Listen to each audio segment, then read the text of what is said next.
Hello everyone, कैसे हैं आप सभी। आई होप आप लोग बहुत अच्छे से हैं और इन्जॉय कर रहे हैं। बोलेंगे किस चीज़ को मैम? स्टडीज़ को। तो अगर हम स्टडीज़ को इन्जॉय नहीं करेंगे तो फिर क्या ही मज़ा, फिर तो बहुत बकवास है। चलिए अब हम आज की जो रीडिंग की क्लास है उसको स्टार्ट करते हैं। और अगर आप चैनल पर पहली बार आए हैं तो प्लीज़ चैनल को सब्सक्राइब कर दीजिए। और क्या करना है, वीडियो लाइक करनी है और पूरी कंप्लीट करने के बाद शेयर ज़रूर करना है। ये आप शेयरिंग के मामले में बहुत पीछे क्यों रह जाते हैं, ये गलत चीज़ है। शेयर ज़रूर करिए क्लासेस को। और इस पीडीएफ को सेल्फ रीड करने के लिए आप टेलीग्राम ज्वाइन कर लेना, ठीक है। लिंक डिस्क्रिप्शन बॉक्स में दिया हुआ है। चलिए स्टार्ट कर देते हैं। हमारा फर्स्ट वर्ड है डिजास्टर। Disaster, okay. डिज मतलब अगेंस्ट, एस्टर का मतलब होता है स्टार्स। तो ये जो वर्ड की जो ओरिजिन हुई थी, ऐसे हुआ कि अगर आपके जो एस्टर्स यानी जो आपके स्टार हैं, अगर वो आपके अगेंस्ट हो गए, तो हमारे तारे सितारे अगर हमारे खिलाफ हो गए तो जीवन बर्बाद हो जाता है, तबाही हो जाती है, सब कुछ गड़बड़ हो जाती है। तो डिजास्टर का मतलब क्या होता है? एक ऐसी सिचुएशन हो गई है जहाँ पे सब कुछ गलत हो रहा है और जिसका परिणाम क्या हुआ है कि सब कुछ बहुत कंफ्यूजिंग है, डैमेज हो गया है, सब कुछ बहुत बुरा है। तो डिजास्टर का मतलब होता है तबाही, ठीक है। और हमेशा याद रखना है, डिजास्टर का जो पार्ट्स ऑफ स्पीच है वो नाउन है, ठीक है। डिजास्टर मीन्स एक ऐसी सिचुएशन जहां पे सब गलत हो गया है, सब डिस्ट्रॉय हो गया है, सब खराब हो गया है। ओके, अब इस वर्ड को मैस, अभी थोड़ा इसको रोक देते हैं। फेलियर, खत्म, खराब हो गई हैं चीज़ें। क्लैमिटी, डैमेज हो गई, सब कुछ तबाही हो गई, डिस्ट्रक्शन हो गया। Tragedy, catastrophe. ब्लंडर का मतलब होता है मिस्टेक। तो डिजास्टर को हम मिस्टेक, कि ये तो मेरे से यार क्या डिजास्टर हो गया, मतलब हम कभी कभी ऐसे एग्जैजरेट करते बोल देते हैं ना, तो वहां भी हम ब्लंडर यूज, ब्लंडर यानी मिस्टेक होती है, बिग मिस्टेक, बड़ी गलती को हम ब्लंडर कहते हैं। बिग ब्लंडर नहीं होता है, क्योंकि ब्लंडर का मतलब ही ऑलरेडी है बिग मिस्टेक। इसलिए हम लोग बिग ब्लंडर नहीं बोलते, ये ऑलरेडी गलत है। और हम मिस्टेक को, अपनी गलती, अगर मान लो ऐसी कोई गलती जिसकी वजह से सब तबाह हो जाए, तो वो डिजास्टर ही हो गया। अब जैसे my exam was a disaster, तो इसका मतलब वो बहुत बुरा हुआ। तो आपका एग्जाम बहुत बुरा हुआ, अब उससे तबाही आ जाएगी। मतलब मान लो आप फेल हो सकते हैं या फिर घर में आपकी पिटाई लग सकती है, तो आप कह रहे हैं मेरा जो एग्जाम था वो एक बिग डिजास्टर था, मतलब बहुत बहुत बुरा हुआ, एकदम ट्रेजेडी हो गई, मतलब मैं सब भूल गया, मेरे आंसर सारे रॉन्ग हो गए। इस तरीके से हमने इसका सेंटेंस, मैंने इजी वन रखा क्योंकि हमको लगता है डिजास्टर को हम हमेशा बिग, बड़े प्रॉब्लम्स में रखते हैं। आप नॉर्मल लाइफ में भी रख सकते हैं। अगर जैसे कि आपने कुकिंग करने की कोशिश की और जो आप सपोज आप केक बना रहे थे और केक पूरा जल गया, खराब हो गया, तो आप कह सकते हैं दैट वाज अ डिजास्टर। मतलब कि वो सब तबाह हो गया, सब डिस्ट्रॉय हो गया, एकदम बकवास हो गया, बर्बाद हो गया सब कुछ। तो इस सेंस में जब हम जाते हैं तो वहां हम रियल लाइफ में भी डिजास्टर वर्ड यूज कर सकते हैं। आज का मेरा दिन एकदम तब, मतलब बकवास था, it was a disaster day today. Why? Because सब बहुत खराब हुआ लाइफ में, अब पूरी प्रेजेंटेशन ही खराब हो गई। तो इस तरीके से आप इसको यूज कर सकते हैं।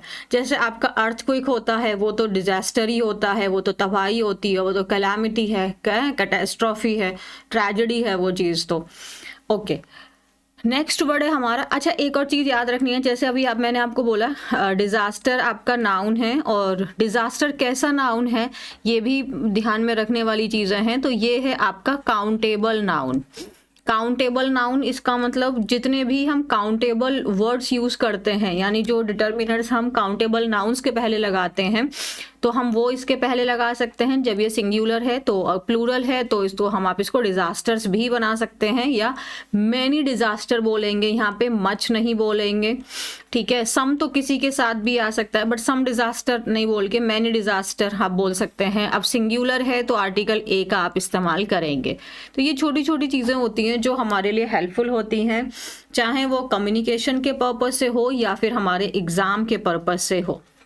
अपनी नोटबुक में ये लिख लेना है कि डिजास्टर जो वर्ड है ये नाउन है, नाउन का कौन सा फॉर्म है, काउंटेबल नाउन है, तो इसका मतलब हम इसके साथ में आर्टिकल ए का यूज करेंगे, और अगर प्लूरल फॉर्म में है तो हम इसका प्लूरल वर्जन बना सकते हैं, मच नहीं लगा के हम वहां पे मैनी लगाएंगे, ठीक है। अच्छा, नेक्स्ट वर्ड है हमारा केओस।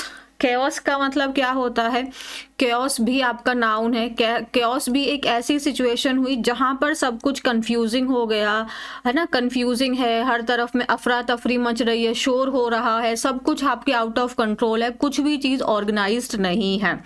सो कंफ्यूजन, डिसऑर्डर, मैस। अब कहोगे मैम यहाँ पे भी है टर्मोइल।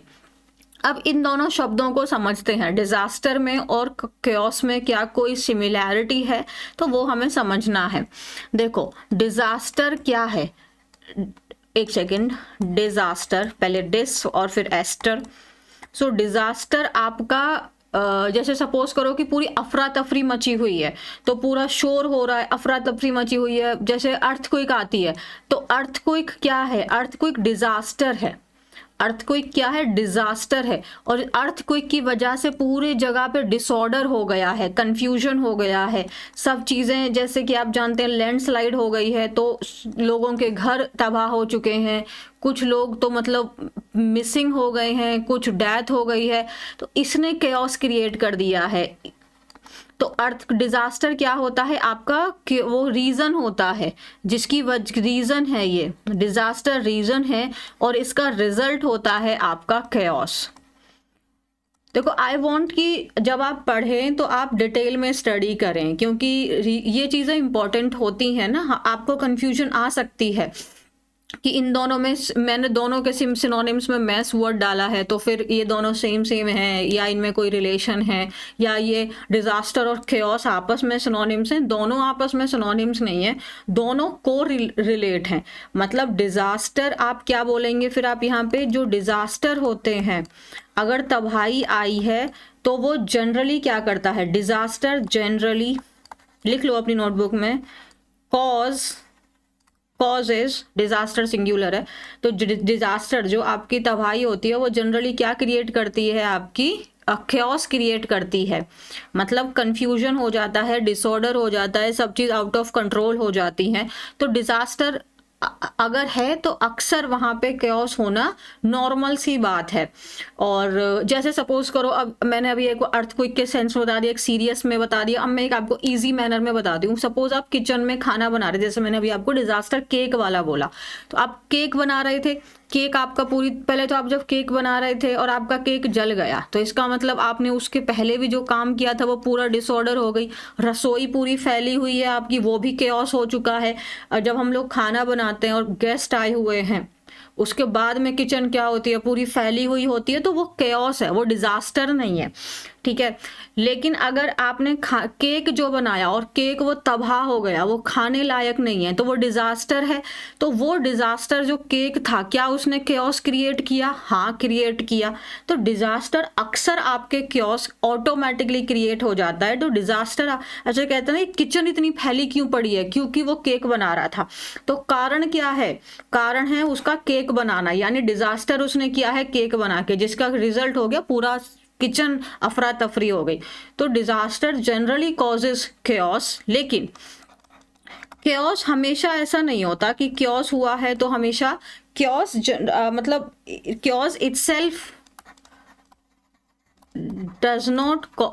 Doesn't cause disaster. मतलब अगर ऐसा नहीं है, अरे मेरा डिस पहले आ रहा नहीं आ रहा है, ए पहले आ जा रहा है, तो ऐसा नहीं है कि अगर केओस हुआ है तो डिजास्टर होगा ही होगा। जैसे कि सपोज कि आपका टेबल है, आपका जो टेबल है उसमें पूरी बुक्स इधर उधर पड़ी हुई हैं, तो वो अनऑर्गेनाइज्ड है, अनटाइडी है, अनक्लियर है, बट वो डिजास्टर नहीं है, आपको सब कुछ समझ में आ रहा है, ठीक है, वो मैशी है वो चीज़ें।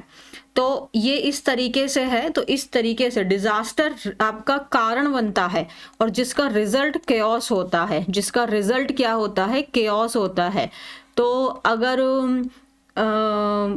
सपोज करो जैसे कि फ्लड आ गई तो फ्लड ने तबाही कर दी, अर्थ फ्लड आ गई तो फ्लड तबाही यानी डिजास्टर है, और फ्लड की वजह से जो प्रॉब्लम्स क्रिएट हुई हैं वो केओस है। तो आई होप ये दोनों वर्ड आप रिलेट कर पा रहे हैं, क्योंकि ये क्लैरिटी जब हमारे पास में आती है तो जो आपके इंग्लिश सेक्शन होता है एग्जाम के ओरिएंटेड में अगर बात करूं तो वहां पे जो क्लोज टेस्ट होते हैं वो हमारे लिए बहुत आसान हो जाते हैं। इवन सिनोनिम्स में, एंटोनिम्स में हमारी जो अंडरस्टैंडिंग है वो बहुत डीप हो जाती है। ठीक है, सो डिजास्टर का मतलब आपका तबाही हो गया, आपका कोई चीज जो बर्बाद हो गई। बस आप ऐसे सोचो, कोई चीज बर्बाद हो गई और उस बर्बादी से जो आपके प्रॉब्लम्स क्रिएट हुई हैं, जो कंफ्यूजन क्रिएट हुआ है, वो आपका केओस है। तो जैसे मैंने देखो during festivals there is chaos. अच्छा हाँ, केओस भी आपका नाउन है बट ये अनकाउंटेबल नाउन है, तो यानी इसके पहले हम आर्टिकल्स का इस्तेमाल नहीं करेंगे, और इसके पहले हम जितने भी आपके अनकाउंटेबल है तो मैनी का नहीं मच का इस्तेमाल करेंगे, या आ लॉट ऑफ, आ लॉट क्योंकि कॉमन है इसके साथ भी यूज हो सकता है इसके साथ, तो मैंने इसको ज्यादा बताया नहीं आपको। So during festivals there is chaos, ना कि a chaos on the street even there is no disaster. बात समझ में आ रही है?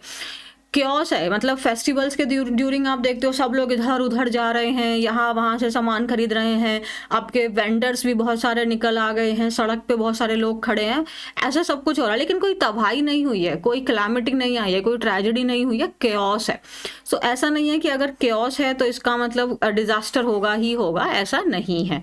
सो जैसे my cooking was a mess a total disaster, आप कह सकते हैं कि उसमें अब देखो, अब ऐसे सोचो कि पूरा किचन फैल गया लेकिन जो आपको एंड रिजल्ट था खाना वो मिल गया, तो वो सिर्फ केओस क्रिएट हुआ है, डिजास्टर नहीं हुआ है। लेकिन आपका खाना भी तबाह हो गया, आप खा भी नहीं पाए, वो बर्बाद हो गया, तो वो डिजास्टर है। दोनों में डिफरेंस समझ में रहे हो? तो मेरी जो कुकिंग थी वो क्या थी, एकदम मैश थी, एकदम पूरा डिजास्टर हो गया, मतलब सब बर्बाद हो गया, मैं कुछ भी नहीं खा पाया। अब आपका किचन केओस में हो सकता है ना, आफ्टर योर कुकिंग, तो ये अलग आपको समझना होगा। अब आपके जो बेंच है, जो डेस्क है, जहाँ पे आप काम करते हैं, वो मैश हो सकता है, तो यानी कि यहाँ पे ये केओस में है, ये अनटाइडी है, आपका अनक्लियर है, चीजें आपने ऐसे वैसे ही डाली हुई हैं, कोई भी प्रॉपर मैनर में आपने नहीं डाला हुआ है। सो ये मेरी तरफ से आपको बहुत अच्छे से मैंने समझाने की कोशिश की, और आप मुझे बताइएगा कि आपको ये समझ में आया। तो चलिए अब हम अपने नेक्स्ट वर्ड की तरफ आगे बढ़ते हैं। नेक्स्ट वर्ड है हमारा एलिगेंट। मैं जब ये एलिगेंट वर्ड को देखती हूँ तो मुझे पता नहीं, लास्ट ईयर की बात है, लास्ट ईयर से भी लास्ट ईयर एक मीम वायरल हुआ था ना, क्या था, so beautiful so elegant just looking like a wow. तो इसका मतलब elegant is already a positive word. तो एलिगेंट हमारा एक बहुत खूबसूरत सा, जब आप किसी की तारीफ करना चाहते हैं तो आप एलिगेंट वर्ड यूज कर सकते हैं। जैसे कि वो देखो इसमें ना इतनी, इस एलिगेंट वर्ड के अंदर कितने सारे शब्द इन्वॉल्व हैं। जब कोई इंसान बहुत सुंदर दिख रहा है ना, जब कोई इंसान बहुत स्टाइलिश है, और स्टाइलिश इन अ मैनर कि वो बहुत मतलब शालीन, बहुत ग्रेसफुल है, मतलब वो ओवर नहीं लग रहा है, जितना उसने पहना हुआ है वो उसको मतलब ऐसा लग रहा है कि वो 4 चांद लगा रही है, वो जो ड्रेस है उसने पहनी हुई है, या उसका जो वे ऑफ टॉकिंग है, जो उसके जैसे आप मिस यूनिवर्स वगैरह देखते हैं जनरली, वो कितने एलिगेंट होते हैं, कितने ग्रेसफुली बात करते हैं, कितने स्टाइलिश भी हैं बट बहुत ग्रेसफुल हैं। जैसे चमकीला धमकीला वाला कुछ भी नहीं है, nothing flashy, very very simple, very authentic. So ये बहुत अच्छा है। जैसे कोई ड्रेस आपने देखी, wow it is just elegant, means बहुत खूबसूरत है, स्टाइलिश भी है और क्लासी लग रही है, मतलब आपको लग रहा है कि हाँ, जैसे सोचो कि आप प्रियंका चोपड़ा को देखते हो, ऐश्वर्या को देखते हो, ऐश्वर्या की थोड़ी ड्रेस मेरे को समझ में नहीं आती है जब वो लॉरेल वगैरह के रैंप वॉक पे जाती है, अदरवाइज अब जैसे पीसी को देखो तो she looks elegant every time, like तो मतलब एलिगेंट मतलब आप क्लासी लग रहे हो, आप बहुत एग्जैजरेट नहीं कर रहे हो ड्रेस को, बहुत चमकीली धमकीली नहीं है, बहुत ब्यूटीफुल है। तो बहुत अच्छा खासा एक शब्द है अगर आप किसी की तारीफ करना चाहें। एलिगेंट का पार्ट्स ऑफ स्पीच एडजेक्टिव है, मतलब वो चीज़ वो सुंदर है, शालीन है और ज़्यादा दिखावटी नहीं है। So not too flashy, flashy is also important word, आपको पता है ये सारे एग्जाम्स में भी आते हैं, हम अपनी लाइफ में भी यूज़ करते हैं। फ्लैशी का मतलब होता है बहुत शो ऑफ करने वाला, बहुत चमकीला धमकीला, है ना, बहुत कॉम्प्लिकेटेड जैसा है, अजीब सा है, बहुत शो ऑफ टाइप का है। She wore an elegant black dress to the party, तो उसने कैसी ड्रेस पहनी थी, ब्लैक ड्रेस पहनी थी, और वो ड्रेस कैसी थी, बहुत एलिगेंट थी, मीन्स स्टाइलिश थी, बहुत ब्यूटीफुल थी, येट लेकिन फिर वो सिंपल थी, मतलब बहुत अच्छी लग रही थी, क्लासी लुक दे रही थी। जैसे कि आपकी जो अगर आप इंग्लिश मूवीज़ देखते हैं तो जो आपकी किंग एंड क्वीन वाली मूवीज़ होती हैं, तो जो उसमें प्रिंसेस होती हैं उनकी ड्रेस क्या मस्त लगती हैं, तो वो एलिगेंट ड्रेस होती है ना, जिनके इंग्लिश कलर जिनको बोलते हैं, I like those colours, so elegant. अब एलिगेंट देखो, एलिगेंट क्या है, आपका एडजेक्टिव है। अब यहाँ पे एन हमने लगाया है, तो ये एन किसके लिए आया है, इस ड्रेस के लिए आया है, राइट।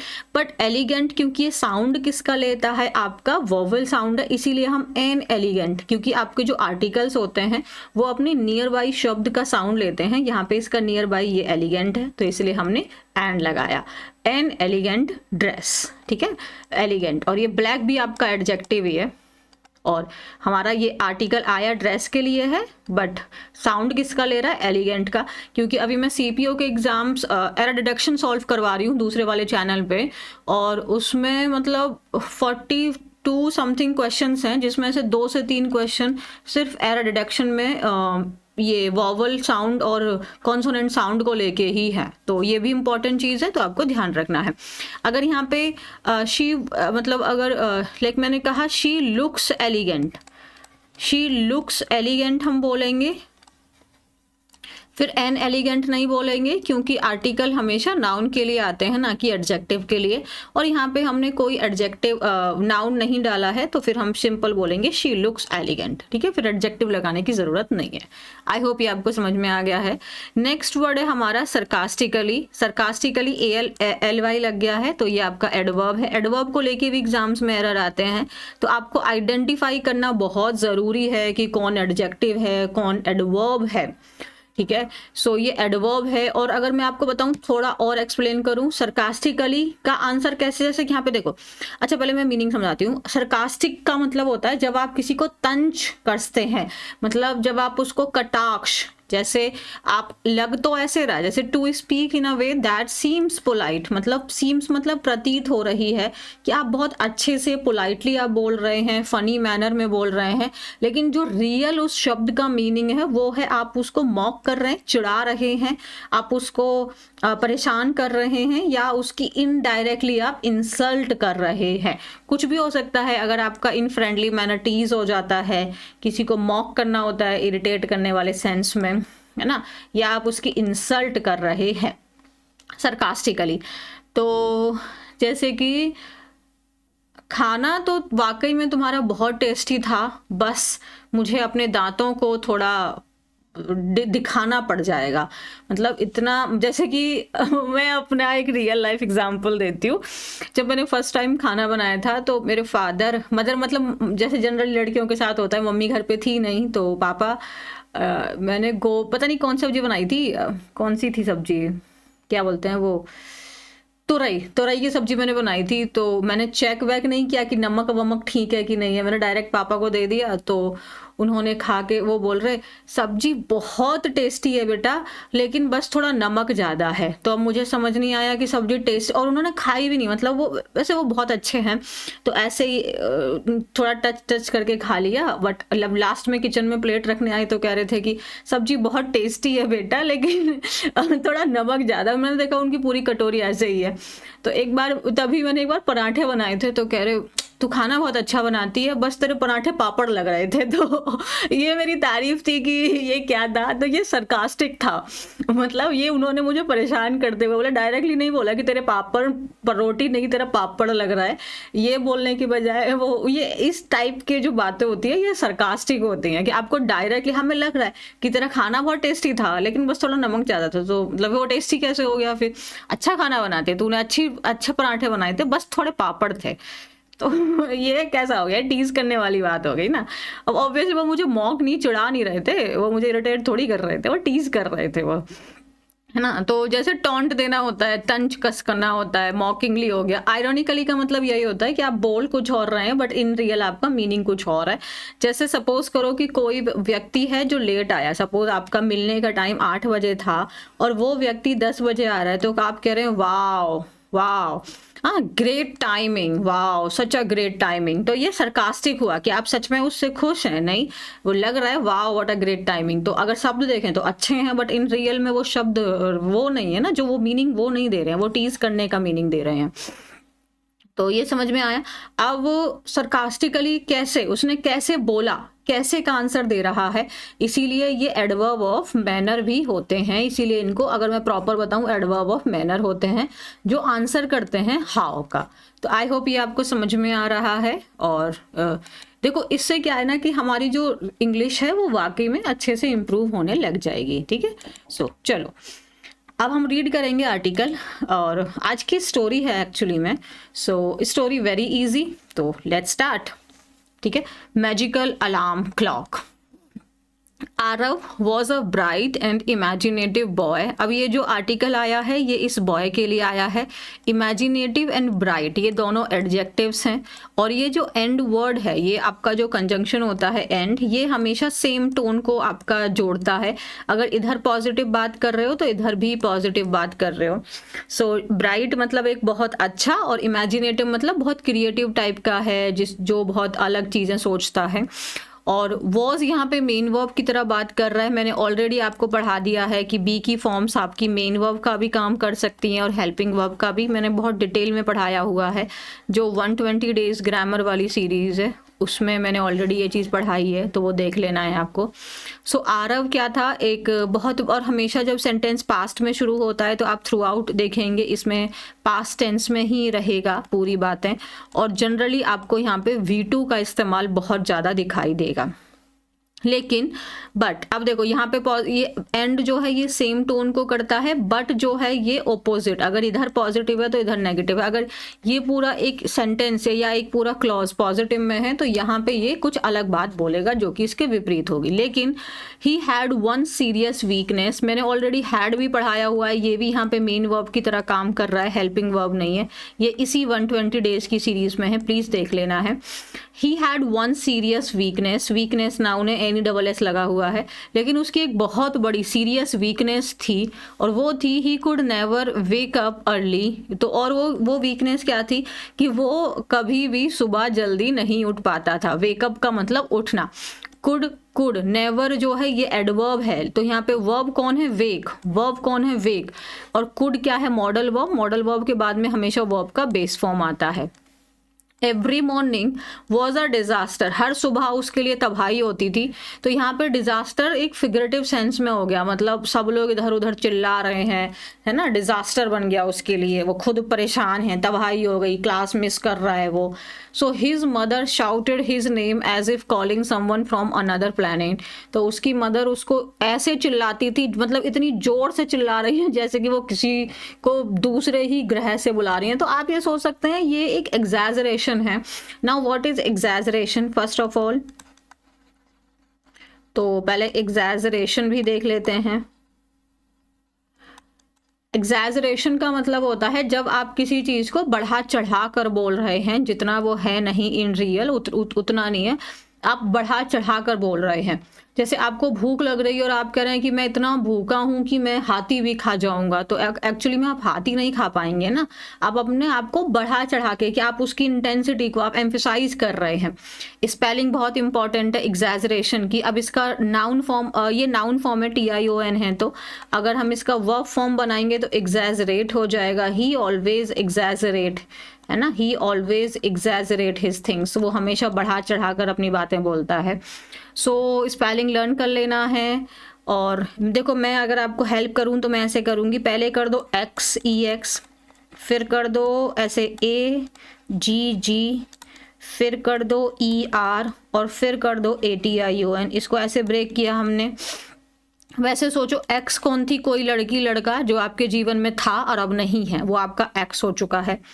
तो हम लड़की मान लेते हैं, आप लड़का हैं और कोई लड़की थी, वो एक्स थी, अब एक्स हो गई है, तो वो आपको बुलाती थी ए जी जी। जैसे जनरली क्या बुलाते हैं, ए जी बुलाते हैं, ए जी सुनिए ना। लेकिन अब बात एग्जैजरेट हो रही है तो वो तो बढ़ा के बोलेगी, यहाँ पे एक जी में उसका काम नहीं चल पा रहा है, वो 2 जी लगा के बोलेगी ए जी जी, नहीं तो नो ए जी सुनिए। ये तो मीम वाला याद आ गया मुझे, ए जी सुनिए, ये गाली दे रहा है। याद है तुम लोग को, कैसी कैसी चीजें होती रहती है ना यार। ए जी सुनिए, ए जी जी, तो क्योंकि एग्जैजरेट हो रहा है तो ये डबल जी लगा रहा है, ए जी जी ई आर। वो आपको ना, जो आपकी एक्स थी ना, वो ऐसे बोलती थी ए जी जी, ऐसे करती रहती थी और हर बार एक्स्ट्रा रिमाइंडर आपको देती थी। ई आर आप याद रख लेना, ए जी जी बोल के हर बार वो एक्स्ट्रा बोल के या एक्स्ट्रा आपको रिमाइंडर करती रहती थी कि वो आपकी ए जी है। और ATION लगा रहे हैं हम उसको नाउन बनाने के लिए, तो बस ऐसे याद रख लेंगे। तो जो आपकी वो थी, अब वो है नहीं, तो वो एग्जैजरेट करती थी, तो वो ए जी ना बोल के वो ए जी जी बोलती थी और वो आपको एक्स्ट्रा क्या करती रहती थी, याद दिलाती रहती थी कि वो आपकी ए जी जी हैं। और फिर आप इसको नाउन फॉर्म बनाएंगे तो ATION लगा लो, और अगर आप इसको वर्ब फॉर्म बना रहे हो तो सीधा ATE लगा दो। ठीक है, एग्जैजरेट करने का मतलब होता है किसी चीज़ को बढ़ा चढ़ा कर। तो अब उसकी मदर ऐसे मतलब बोला है कि वो इतनी तेज चिल्लाती जैसे वो किसी और को दूसरे ग्रह से बुला रही हैं, तो ये एग्जैजरेट ही हो गया ना, ये स्टेटमेंट नॉर्मल नहीं है। और जो उसका रेगुलर अलार्म था वो कैसे बजता था, अगेन ये V2 है, बहुत तेजी से। Loudly is your adverb. अब इसी क्वेश्चन में लाउड लगा देता तो रॉन्ग हो जाता। इवन जो उसका डॉग था ब्रूनो, वो भी कैसे बाक करता था, फ्रस्ट्रेशन में, है ना, गुस्से में चिल्ला, फ्रस्ट्रेशन में भौंकता था वो। ओके, येट भी आपका बट वाला होता है, मतलब इतना सब बोला। अब इसके ओपोजिट हमें यहाँ कुछ पढ़ने को मिलेगा। आरव कैसे सोता था, बहुत शांति से, ये सब आपके एडवर्ब हैं। पीसफुली, शांति से। कंप्लीटली अनअवेयर, कैसे था, बिल्कुल अनअवेयर था, जो भी उसके चारों तरफ में केओस हो रहा है, कंफ्यूजन हो रहा है, सब चिल्ला रहे हैं, उसको उन सब चीज़ों से कोई फर्क नहीं है, वो एकदम अनअवेयर है, एकदम शांति से वो सो रहा है। One rainy afternoon while cleaning his messy room, मतलब मैसी का मतलब केओटिक हो गया। केओस क्या है, नाउन है, और रूम भी नाउन है, तो यहाँ पे हम मैस ना लगा के मैसी आपका एडजेक्टिव होता है, तो केओटिक हो गया। सो केओटिक रूम था उसका, अपने रूम को, जो गंदा सा उसका कमरा था, डिसऑर्डर जो कमरा था उसका, उसको साफ कर रहा था। वाइल प्रेपोजिशन है, तो प्रेपोजिशन के बाद में आपका ING फॉर्म आता है अगर वर्ब आती है तो। आरव ने क्या डिस्कवर किया, एक ओल्ड वुडन बॉक्स उसको मिला जो छिपा हुआ था उसके बेड के नीचे, और इनसाइड इट, उस बॉक्स के अंदर में उसने एक क्या पाया, एक स्ट्रेंज, एक अजीब सी डस्टी अलार्म क्लॉक थी। वो कैसी दिख रही थी, ओल्ड थी, पुरानी थी, लेकिन बहुत खूबसूरत थी, बहुत एलिगेंट थी, बहुत अच्छी थी वो, जिसमें गोल्डन नंबर्स थे और क्या था, छोटी, टाइनी मतलब स्मॉल सिल्वर स्टार्स उस पे कार्व हो रखे थे उसके एजिस के तरफ में। एजिस मतलब किनारा, और कार्व का मतलब होता है गुदा हुआ, जो उस पे एकदम गुदा हुआ होता है, जैसे टैटू वगैरह बनवाते हैं। There was a tiny paper attach to it and said, तो उसके जो क्लॉक थी उसके पास में एक टाइनी मतलब एक छोटा सा पेपर था जो उससे अटैच था, और वो उस पेपर पे क्या लिखा हुआ था, whoever owns this clock will never be late again। तो whoever owns this clock मतलब जिसके पास भी ये क्लॉक होगी, मतलब जो इस क्लॉक का ओनर होगा, वो कभी भी अपने काम पे लेट नहीं होगा। अब देखो, विल नेवर बी लेट, अभी जस्ट मैंने बताया नेवर आपका एडवर्ब है, एडवर्ब ऑफ फ्रीक्वेंसी, मतलब काम कब कब होता है, कभी नहीं होता। सो विल के बाद हमेशा मॉडल वर्ब्स, विल के बाद हमेशा आपके मेन वर्ब आती है, और मेन वर्ब का बेस फॉर्म ही आता है, तो इसीलिए यहाँ पे बी आया है, ना कि इज, एम, आर, वॉज, वर में से कुछ नहीं आ सकता, बी ही आता है। बी क्यों आता है, ये चीज़ भी मैंने ऑलरेडी पढ़ा दी है। लेट आपका एडजेक्टिव है। आरव हंसता है और क्या कहता है, if only it were true. अब ये तो स्ट्रक्चर हम कल ऑलरेडी पढ़ लिया था ना हमने, तो सी हमारी चीजें आपस में रिलेट करती चलेंगी। स्टिल उसने डिसाइड किया कि वो उस वॉच को ट्राई करेगा। That night before sleeping he set the magical alarm clock for 6 AM and whispered jokingly good luck. मतलब ये उसको मॉक कर रहा है ना, तो उसी रात, दैट नाइट मतलब उसी रात, सोने से पहले, before sleeping, before is your preposition here, और प्रेपोजिशन के बाद में अगर वर्ब आएगा तो हमेशा ING फॉर्म में आएगा, ऐसे समझ लो। उसने सेट किया, सेट के सारे फॉर्म सेम ही होते हैं, तो अब आप सोचोगे तो ही है, बट ये V2 है, ठीक है, ये लर्न रखना है। द मैजिकल अलार्म को उसने 6 बजे के लिए सेट कर दिया और फिर उसने ऐसे फुस आया, गुड लक, देखते हैं तुम क्या कर सकते हो मेरा। एग्जैक्टली 6 बजे समथिंग, कुछ अनबिलीवेबल चीज होती है। अनबिलीवेबल हैपन्ड, क्या होता है? अनबिलीवेबल, हैपन वर्ब है, ठीक है।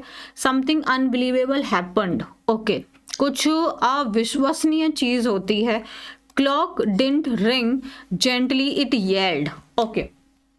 क्लॉक डिडंट रिंग, डिड के बाद में हम हमेशा वर्ब का फर्स्ट फॉर्म यूज करते हैं, इसमें कंफ्यूजन नहीं होना है। रिंग हमारा वर्ब का फर्स्ट फॉर्म हो गया। कैसे नहीं बजी? शांति से नहीं बजी, आराम से नहीं बजी। जेंटली क्या हो गया? एडवर्ब हो गया। क्या आंसर कर रहा है? हाउ का आंसर कर रहा है। वो चिल्लाई, येल्ड, चिल्लाना। Wake up Aarav, it's a brand new day, ये उसकी वॉच चिल्लाती है। आरव जंप करता है अपने बेड से, so fast that he almost fail, मतलब वो इतनी तेज अपने बेड से उठता है। सो फास्ट मतलब इतनी तेज उठता है। फास्ट आपका एडजेक्टिव और एडवर्ब हमेशा रहता है कि वो ऑलमोस्ट गिनने ही वाला था। The clock continued in a dramatic tone, और वो क्लॉक जो है वो लगातार बोले जा रही है। You have snoozed your whole life, not any more, मतलब तुमने अपनी पूरी होल लाइफ को ही स्नूज कर दिया है। वो हम कहते हैं ना पोस्टपोन, आगे बढ़ाते रहते हैं, स्नूज 5 मिनट बाद में बजना। तो Aarav stared at the clock and whispered, did you just talk? Aarav stare करना मतलब किसी पे घूरना, और स्टेयर एट होता है क्योंकि हम किसी एग्जैक्ट को देख रहे हैं ना, तो स्टेयर एट समवन मतलब आप उस पर एकदम घूर रहे, वो घूर रहा है वो क्लॉक को। और फिर वो विस्पर करता है, क्या तुम जस्ट अभी बोले? द क्लॉक रिप्लाइड सरकास्टिकली, मतलब एक ताना मारते हुए, तंज कसते हुए, no I am singing refrigerator, of course I talked. तो जब उसने बोला हाँ क्या तुम जस्ट अभी बोले, तो क्लॉक रिप्लाई देती है उसको सरकास्टिकली। कैसे रिप्लाई देती है? सरकास्टिकली, तंज में। नहीं, मैं तो अभी गा रहा था रेफ्रिजरेटर, मतलब उस लड़के को, कहता उसको रेफ्रिजरेटर नाम दे दिया उसने। ऑफकोर्स मैं बोला, है ना। और रिप्लाई, अब मुझे ये लॉजिक आप बताना कि रिप्लाई जो होता है, क्या ये रिप्लाई का रिप्लाइड कैसे बना? ये क्वेश्चन मैं आपसे पूछ रही हूँ, रिप्लाई का रिप्लाइड कैसे बना? ओके, नेक्स्ट क्या है? Aarav didn't know whether to laugh और रन, यहाँ पे भी बहुत इंपॉर्टेंट चीज सीखने को मिलती है। अगेन डिड के साथ में नो लगाया है वर्ब की फर्स्ट फॉर्म, तो आरव को नहीं पता था कि उसको हंसना चाहिए कि वहां से भाग जाना चाहिए। हमेशा याद रखने हैं, जब हम और का पेयर बनाते हैं तो वो हमारे वेदर से बनता है, इफ से नहीं बनता है। तो उसको नहीं पता था कि उसको ये करना चाहिए कि नहीं करना चाहिए। तो अगर मैं आपको एक सेंटेंस देती हूँ, मुझे नहीं पता कि मोहन आएगा या नहीं, इसको इंग्लिश में कैसे बोलेंगे आप मुझे बताना। इवेंचुअली मतलब फाइनली, अंततः। ही गॉट रेडी, वो तैयार हो जाता है अपने स्कूल के लिए।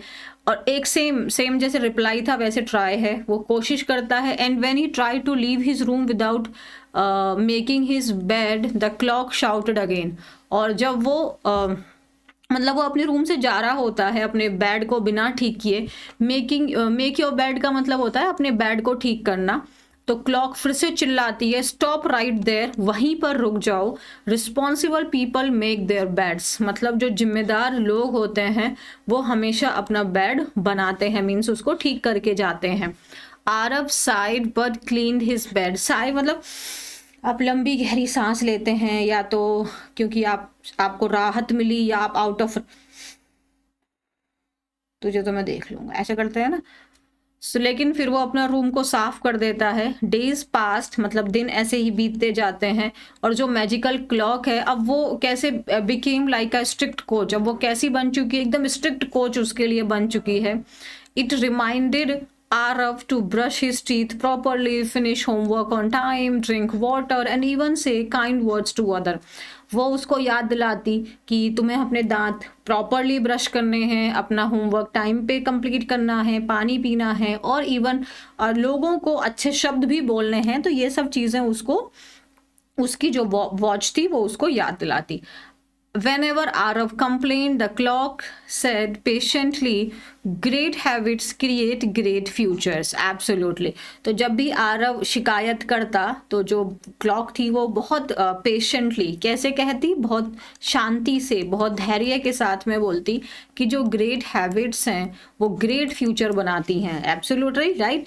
तो अगर हम आज पढ़ रहे हैं, आई एम श्योर जैसे आज की जो सोशल मीडिया की लाइफ है उसमें इतना सारा कुछ फनी फनी कंटेंट अवेलेबल है, और उस बीच में आप अपनी पढ़ाई कर रहे हैं तो ये आपके लिए उतना इंटरेस्टिंग नहीं होगा, राइट? इतना ह्यूमरस तो है नहीं इसमें, कुछ भी बहुत कुछ हम सीख रहे हैं, बट ये आपके लिए बहुत ग्रेट फ्यूचर बनाने के लिए बहुत ज़रूरी है।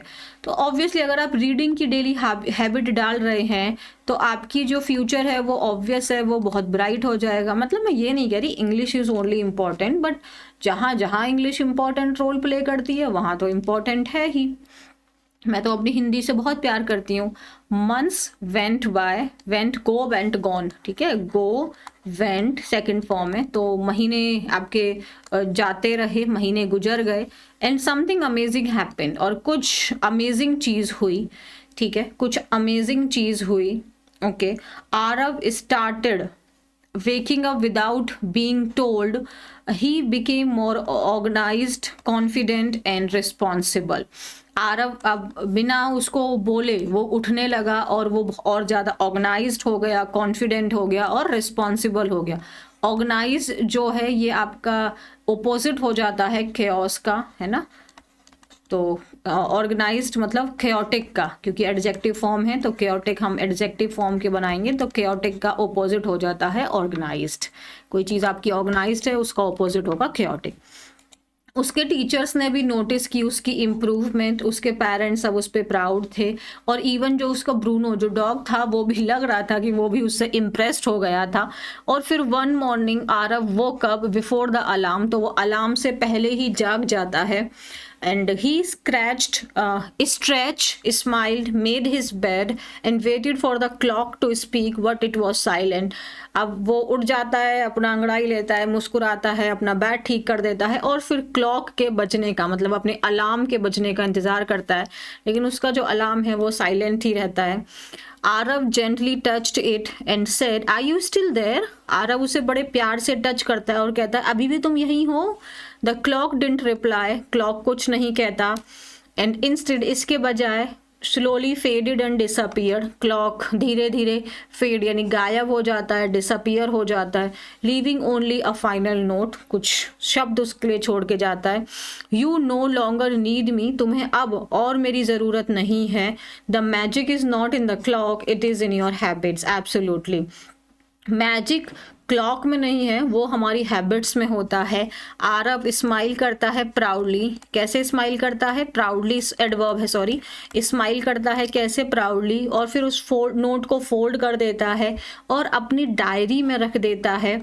मैं आपको डेरी की स्पेलिंग पूछ रही हूँ, डेरी की स्पेलिंग क्या होती है जरा बता देना। और फिर वो विस्पर करता है, आई विल रिमेंबर, मैं याद रखूंगा। अगर मैं आपसे एक बात बोलूँ, जैसे इसने यहाँ पे एक लाइन बोली ना, the magic is not in the clock, it's in your habit. जैसे कि जब मैं खुद एक स्टूडेंट थी, और आज भी मैं अपने आपको स्टूडेंट ही मानती हूँ, बट फेस चेंज होता है, I am right now I mean teaching face, ठीक है, अब तो पढ़ा ही रही हूँ मैं। तो जब मेरे पापा बहुत चिल्लाते थे कि सुबह उठो सुबह उठो, मैं प्रेफर करती थी कि मैं पूरी नाइट पढ़ लूँगी और मॉर्निंग में नहीं उठा जाएगा, ये मेरी आदत थी। वो बेचारे बोलते रहे, उस समय पे मैं नहीं सुधरी। अभी जब मैं खुद रिस्पॉन्सिबल हो गई हूँ तो अब मैं लिटरली अगर आपको अपना टाइम बताऊँ तो मैं 8 बजे तक, 8 से 9 बजे तक मेरा होता है कि ये फ़ोन वगैरह सब रख देना है, पढ़ाई भी बंद कर देनी है, ताकि 9 साढ़े 9 बजे तक नींद आ जाए। और फिर हम उठते, मैं कितने बजे उठती हूँ? 2 से ढाई 3 बजे के बीच में उठ के अपना रेडी होना होता है, ताकि आगे की जो पूरा दिन है वो प्रोसीड करें। और आपको पता है ये दिन बहुत प्रोडक्टिव होता है एज कंपैरिजन की। ऐसा भी हुआ है, मैं अभी भी बहुत बार, ऐसा नहीं है कि मेरा ये कोई टाइम टेबल फिक्स रहता, लाइफ है भाई, बदलती रहती है। ऐसा भी हुआ है कि मैं सुबह में 6 बजे सोई हूँ, सुबह में 7 बजे सोई हूँ, कभी कभी तो 9:30 बजे, है ना, मॉर्निंग में।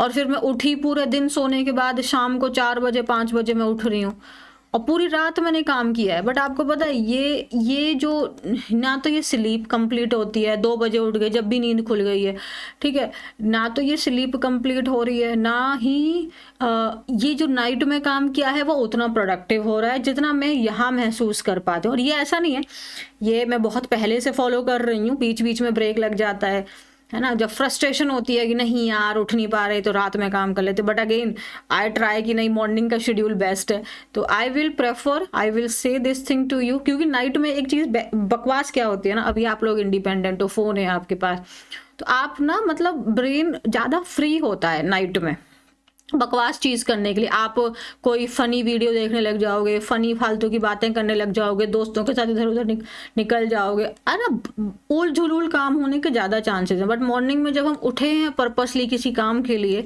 तो फिर वहाँ पे हम उल झुलूल थॉट भी आएगा, तब भी हम अपना टाइम ये सोच के उस थॉट को काट देंगे, नहीं मैं उठा किस लिए हूँ, काम करने के लिए, तो फिर या बात करने के लिए, तो आप वो थॉट अपने आप कट जाएगा। और सुबह सुबह कौन पसंद करता है फ़नी वीडियोस देखना, बकवास करना, तो इस वजह से भी होता है कि हमारा मॉर्निंग का जो शेड्यूल होता है वो ज़्यादा इफेक्टिव एंड प्रोडक्टिव होता है। सो ट्राई कि आप नाइट में अपना टाइम शेड्यूल को चेंज करके आप मॉर्निंग में ला सकें। देखो जैसे कि मेरे पापा जगाते रह गए, मैं नहीं जगी अब अपने आप रिस्पॉन्सिबल व्यक्ति बन के हम सुबह 2 बजे 3 बजे उठ जाते हैं। मेरा मतलब इससे पहले मैं 1:30 बजे उठ जाती थी। सोचो 1:30 बजे तो सोने का टाइम है, मेरा 1:30 बजे उठने का टाइम है, क्योंकि मेरी क्लास होती थी सुबह 5:30 बजे से रात के 9 बजे तक, जब मेरी ऑफलाइन क्लास चलती थी। मैं 1:30 बजे उठती थी लिटरली मैं, और सोते उस समय पे थे कम से कम 8-10 बजे करीब मैं सोती थी। 9 बजे तक क्लास होती थी, 10 बजे मैं सो जाती थी। 10 से 1:30 से 2 मैक्स टू मैक्स होता था टाइम पीरियड जब मैं उठ जाती थी, और लिटरली यार वही टाइम था जिसमें मैं अपने क्लास के लिए नोट्स प्रिपेयर कर सकती हूँ, मटेरियल प्रिपेयर कर सकती हूँ। बहुत प्रोडक्टिव टाइम था। I enjoy those days and right now also I am enjoying. So मैं बस आपको सजेस्ट कर सकती हूँ, मानना ना मानना तो फिर आप ही के ऊपर है, जैसे हमने कौन सा मान लिया था तो इसीलिए मुझे लगता है ज़्यादा ज्ञान हम दे नहीं सकते जब तक वो बच्चा उसको ले ना ले। ये आता है, ये टाइम के साथ हम खुद ही सीख जाते हैं, ऐसा होता है ना, बट कोशिश करनी है। अच्छा, अब ये आप लोग के लिए होमवर्क है, आप मुझे बताइएगा कि इस ब्लैंक में आप क्या फिल करेंगे, और 1 2 3 4 5 करके अपने आंसर्स आप मुझे मार्क करके दे देना, ठीक है। सो बस ये थी हमारी क्लास हो गई कंप्लीट। आई होप आप लोग एंजॉय कर रहे हैं, आपको मज़ा आ रहा है, खूब सारा पढ़ रहे हैं हम लोग। So thank you very much. Channel subscribe नहीं किया then this is very bad, subscribe it right now and share the classes as much as possible. You people are not sharing classes now, that this is very bad. And what do you have to do? You have to subscribe the channel. Yeah, you have to do it right now. See, I'm again telling it now. And yeah, join the Telegram, the link is given in the description. These lines ऐसी हो गई ना, ये रट गई हैं, ये बोलो चलो अपना ध्यान रखो, बाय एवरीवन।